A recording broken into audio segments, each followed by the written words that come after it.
Yəni ümumiyyətlə çox şeyə səbəb olur. Müalicəsindən danışacağıq burada. Burada deməli bizim tək yolumuz qonşu limfa düyünləri ilə birlikdə tümörün tamamının cərrahi yolla çıxarılmasıdır. Bu da xəstələrin 1/3-də mümkün olur. Qastrik adenokarsinomın lokalizasiyasına bağlıdır əməliyyatın növü. Əgər distal karsinomadırsa bu subtotal qastrektomiya, proksimal karsinomadırsa tam ya da tama yaxın qastrektomi gərəkdirir. Bunun səbəbləri var. Niyə proksimalda, niyə distalda fərqlidir? Proksimal distaldan daha aqressiv bir gedişə malikdir ümumiyyətlə. Deməli, proksimal yerləşən adenokarsinomalar, yəni mədənin üst qismində, kardiya və qastroezofagal birləşmə bölgələrində yerləşən adenokarsinomalar erkən dövrdə görünən simptomlar vermir. Yəni hiss edilən simptomlar vermir. Simptomlar əksərən disfagiya, yəni udma çətinliyi, kilo etkisi və epigastrik ağrı kimi müəyyən edilməyən yəni göstəricilərlə, simptomlarla başlayır və buna görə də xəstəlik gec dövrdə diaqnoz edilir. Proksimal mədə xərçəngləri distal xərçənglərə nisbətən dedik ki, aqressivdir. Daha sürətli metastaz etmə meyilliyinə sahibdirlər. Yəni çevrə toxumalara invaziyası daha erkən dönəmdə göstərir.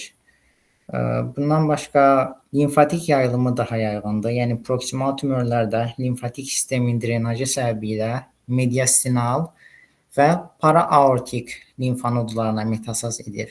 Yəni proksimal tümörlərdə mediastinal və paraaortik limfa düyünlərinə metastaz olur. Distal mədə xərçəngində isə daha çox perigastrik limfanodlarına yayılım göstərir. Proksimal tümörlər erkən dönəmdə, yəni uzaq limfanodlarına yayıla bilir. Buradan belə bir nəticə çıxardırıq ki. Deməli, burada biz proksimalda dedik ki, total qastrektomi yeridirik. Total qastrektomi sağda görürsünüz.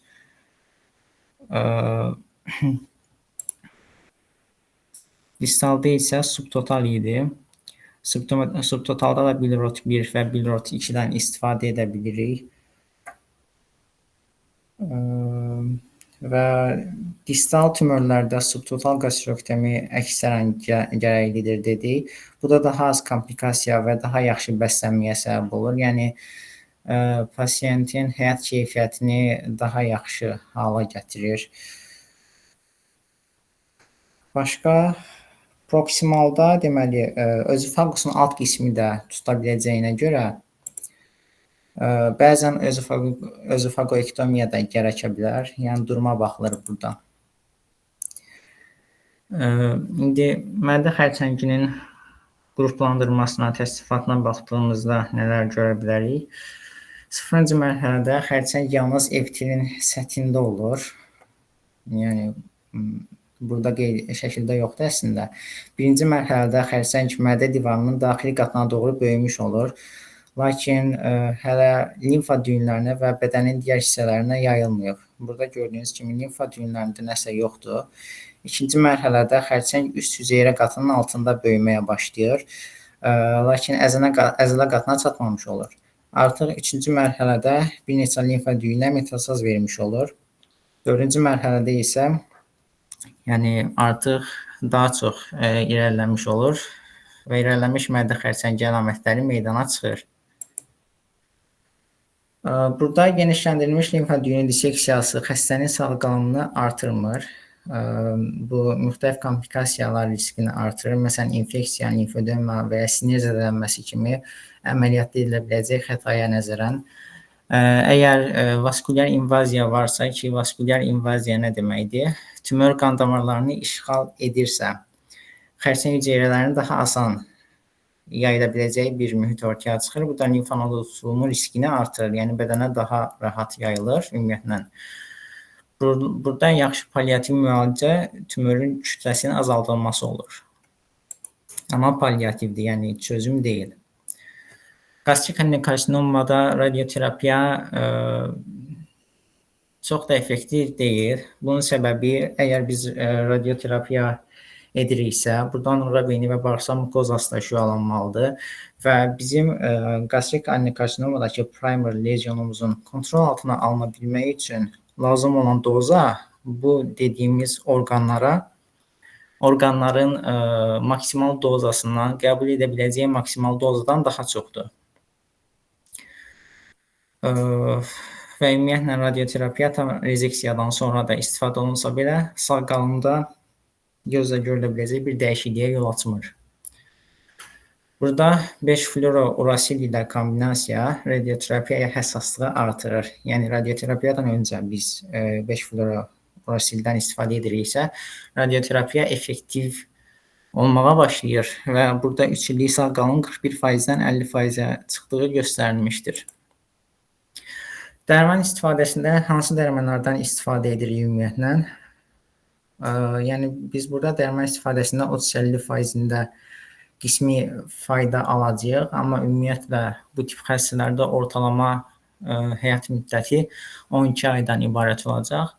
Fitotoksik dərmanlardan məsələn epirobisin və ya dozataksirin 5-fluorourasilin kombinasiyasından istifadə edə bilərik. Epirobisinlə bu 5-fluorourasildə məsələn necə olur? Epirobisin deməli DNT-yə bağlanıb xərçəng hüceyrələrin DNT sintezini pozur. Yəni xərçəngin əsas çoxalma mexanizmini deyək ki, inhibə edir və bu xərçəngin hüceyrə siklini dayandırır. Dozitaksir də eyni şəkildə hüceyrənin çoxalmağı üçün lazım olan mikrotubulları stabilləşdirir və xüsusilə sürətli böyüyən tümörlərdə effektivliyi isbat edilmişdir. 5-fluorourasil də dediyimiz kimi yenə DNT və RNT sintezini pozur. Bu da xərçəng hüceyrələrin böyüməsini təbii olaraq inhibə eləyir. Başqa ümumiyyətlə mədə xərçəngləri, özfaqus xərçəngi metastatik məmə kanserində və baş və boyun kanserlərində istifadə olunan kombinasiyalardır. Kapesitabin və ya irinotekan və okasaliplatin və ya cisplatin kombinasiyaları burada da əsas məsələ, yəni DNT replikasiyasının pozulları üçün hamısı demək olar ki, eyni mexanizmə əsaslanır. Ancaq burada yan təsirlər daha çox özünü göstərir.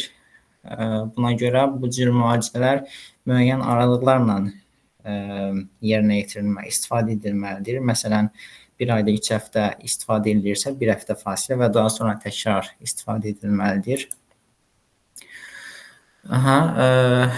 Ramizumabın paktitoksinlə kombinasiyası var. Bilirik ki, deməli, şiş hüceyrələrin həyatda qalmaq üçün, belə deyək də, dırnaqarası təkamül edib.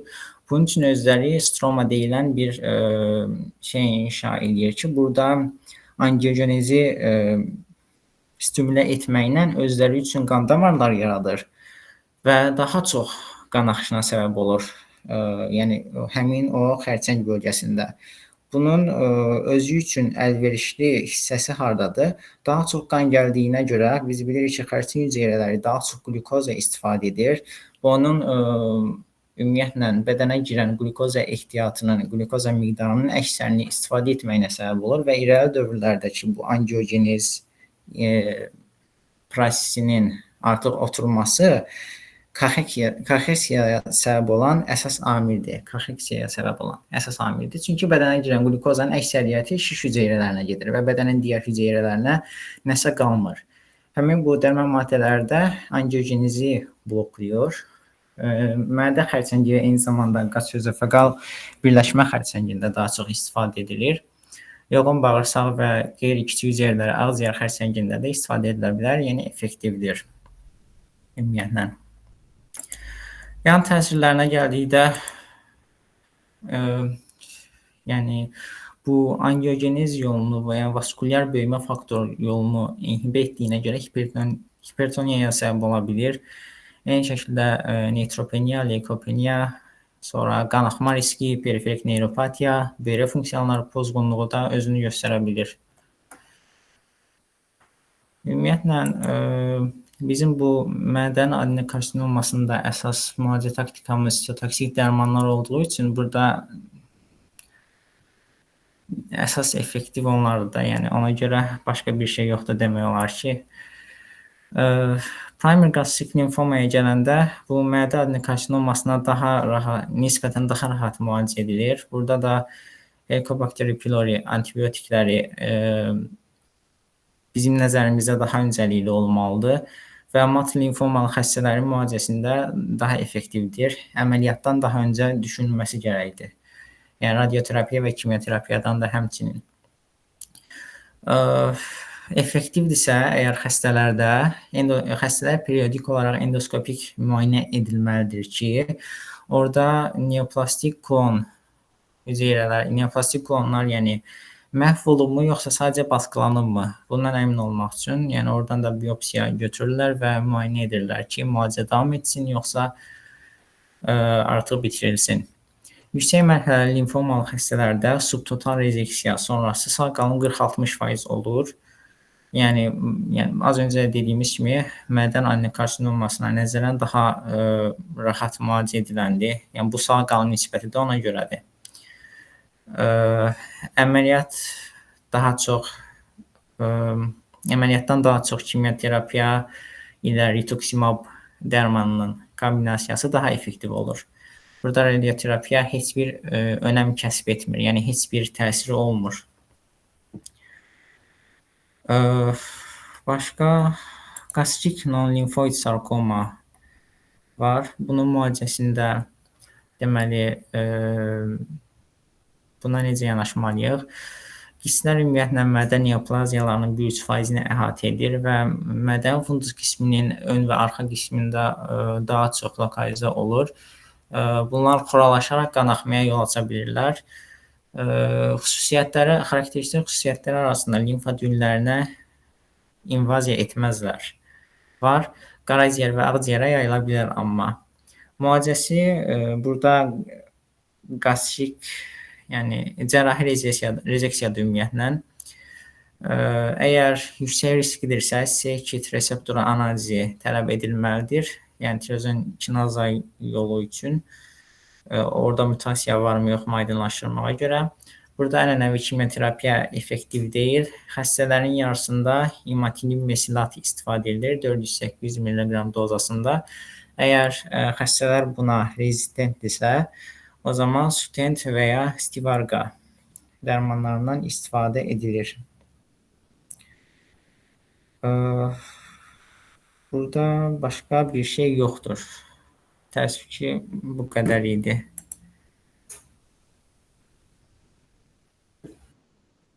Buyur.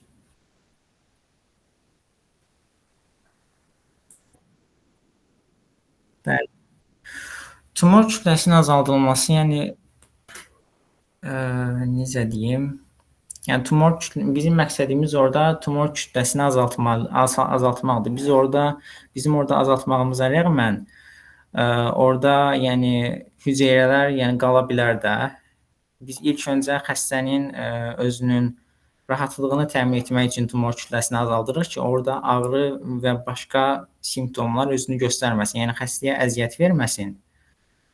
Onun üzərinə biz əlavə müalicə aparırıq. Çünki bu proseslərin heç birində biz deyə bilmərik ki, bizim cərrahi əməliyyatımız daha önəmlidir. Yəni bəli.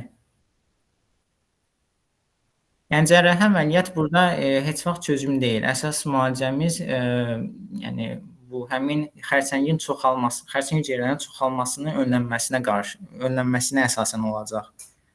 Cərrahi müalicə ilə də palliativliyi təmin edəcəyik.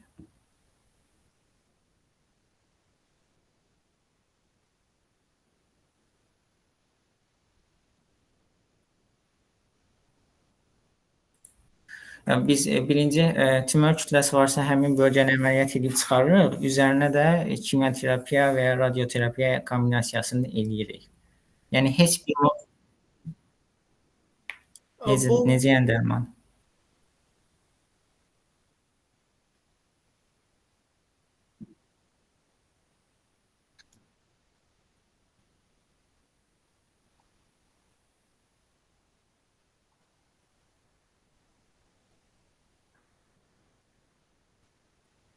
Heç bir dərman kütlənin azalmağına səbəb olmayacaq burada. Yəni o kütlənin kiçilməyinə səbəb olmayacaq. Yalnız onu önləyə bilər və yaxud da inkişafını azalda bilər.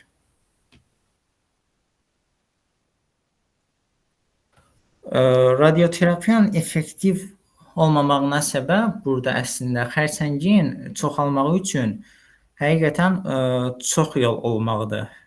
Yəni radioterapiyanın burada effektsiz olmağına səbəb az öncə qeyd elədim əslində, həmin mədə karsinomasına, effektiv şəkildə təsir eləmək üçün lazım olan dozamız çox yüksəkdir.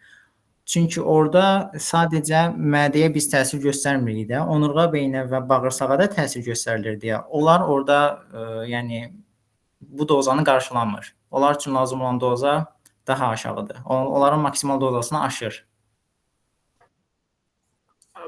Əslində 2023-də ona görə yaponlarla çinlilər çox xoşlayıram ki, qastrik kanseri üzrə böyük bir təzə bir protokol düzəldiblər. Orada var da üçlü gedir. Adyuvant kimyoterapiya, adyuvant kimyoradyoterapiya, bir də perioperativ kimyoterapiyası var. Hər birində özünə uyğun bir məzği var, trialları var. Bir dənə Nur icazə verərsən sənə zəhmət. Hə, bir dəqiqə. Çox sağ ol Nuru.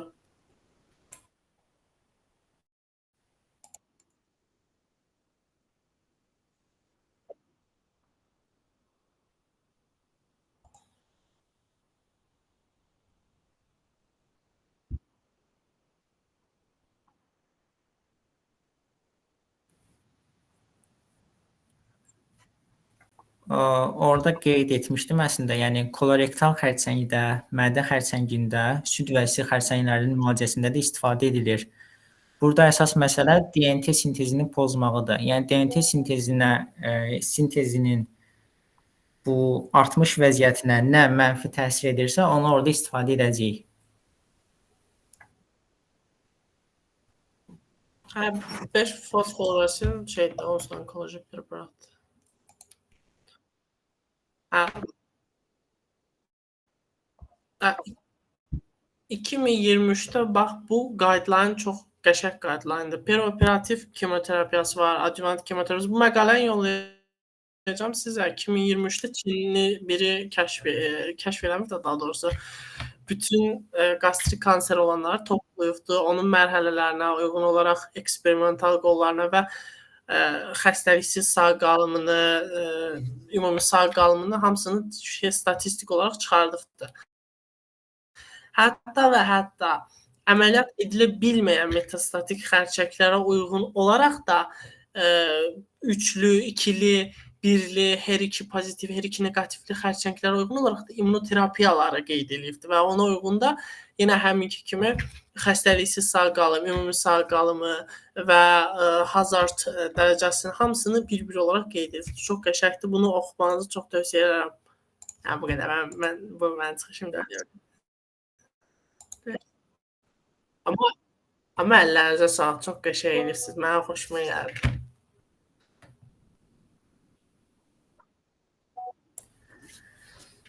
Orada təbii ki, yəni hər dərmanın istifadə olunduğu fərqli xərçəng növləri var, amma hamısından danışıb belə baş qarışdırmaq istəmədim.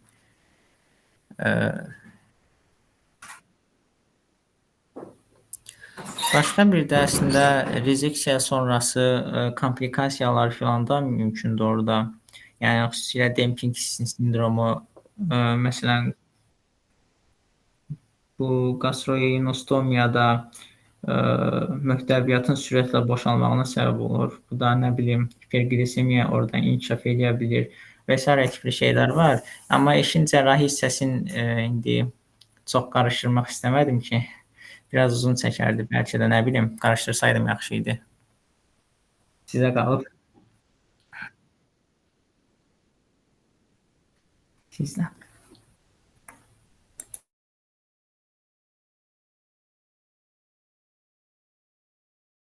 Tamam. Öncə təşəkkür edirəm Nazilə, Nuru təqdimatlarınıza.